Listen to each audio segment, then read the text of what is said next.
Yon, dito tayo sa Global Cruise Bikes dito sa Quezon Boulevard, Quiapo, Manila. Mayroon tayong iba-vlog na mga electric two wheels. Ayan po, brand case to. So ngayon, alamin natin tong mga basic specs nito at syempre yung presyo nito. Yun, actually mga bisikleta po mga binibenta dito. Ayan po, mga road bike, mountain bike, kids bike, lahat ng mga bisikleta halos nandito. Mga bike parts, kita nyo naman kung gaano kadami ang mga parts ng mga bisikleta dito, diba? Andun pa yan sa loob. Pero this time mayroon po silang available dito na mga electric two wheels. Ito po, ayan. So ang brand po nito is Case 2. Ayan o, Case 2. Actually tatlo lang po ang available nila dito. Okay, so ito Case 2 na iLife 1.0. Ito Case 2 na Z1A. Yung isa sa dulo Z1A Lite. Ayan po, pero parehong Case 2 yan. Iba-iba lang yung model at saka syempre yung mga specs nito. So unahin natin tong Case 2 na iDashLife 1.0. Ayan, yung batalya is bakal po. Ayan, folding po ito Ayan, folding tapos bakal.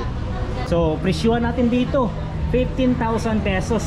Fixed 36 volt, 9 amperes and 324 wattage. Ayan. So yung battery detachable po. Pwede nyo tanggalin itong battery. Ayan, so naka LED na po ang kanyang ilaw. May mga tapaludo po ito. Tapos naka disc brake na. So please na po yung gulong na size 14 by 2.125. Okay, suspension na po ang tinidor. Of course, ang kanyang upuan malapad na rin po at maganda. Tapos ito ang kanyang pedal. Ito ang kanyang back set. Ito ang kanyang motor. Mayroon pa siyang footrest dito na maliit. Naka mechanical disc brake. Tapos mayroon siyang maliit na side stand. Ang kanyang tail lights, wow, maganda. Ayan, mahaba. Mayroon pa siyang reflector, tapaludo. Okay, ayan po siya. Okay, naka quick release seat post clamp na rin. Ibig sabihin adjustable po ang kanyang seat post. Naaangat, diba? Okay, natataas. Tapos ito yung mga operating system niya. Wala siyang dashboard. Wala tayong makikitang panel gauge dito. Ayan, ito po yung throttle, preno, harap at likod. Yung function po dito, may mga kulay. Pag kulay green, full pa yung battery. Pag yellow, half na po yung battery. Pag red, empty na po ang ating battery. Ito po yung starter, busina. Ito po yung headlight niya. Okay, mayroon siyang mount dito.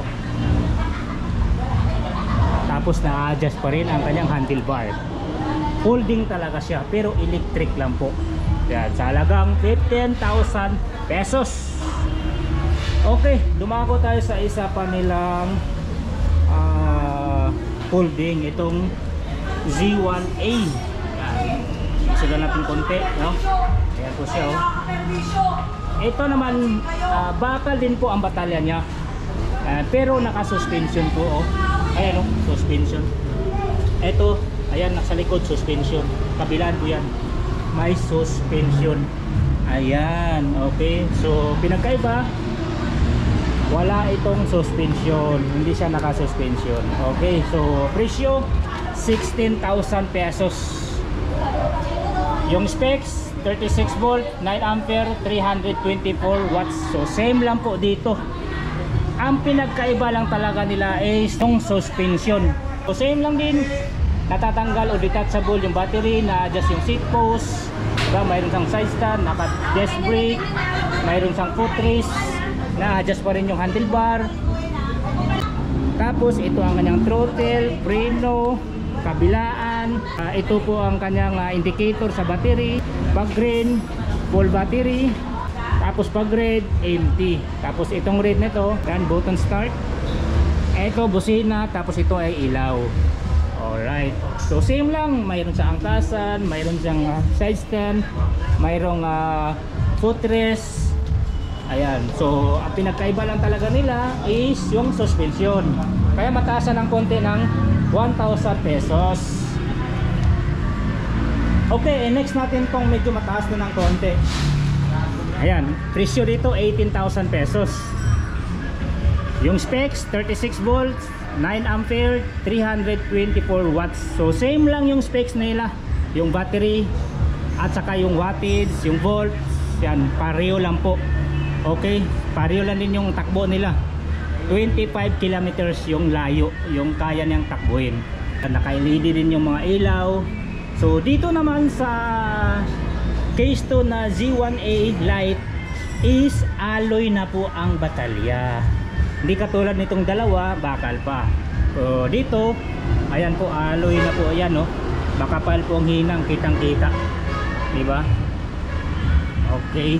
So folding din siya, tapos mayroon siyang suspension katulad nitong Z1A.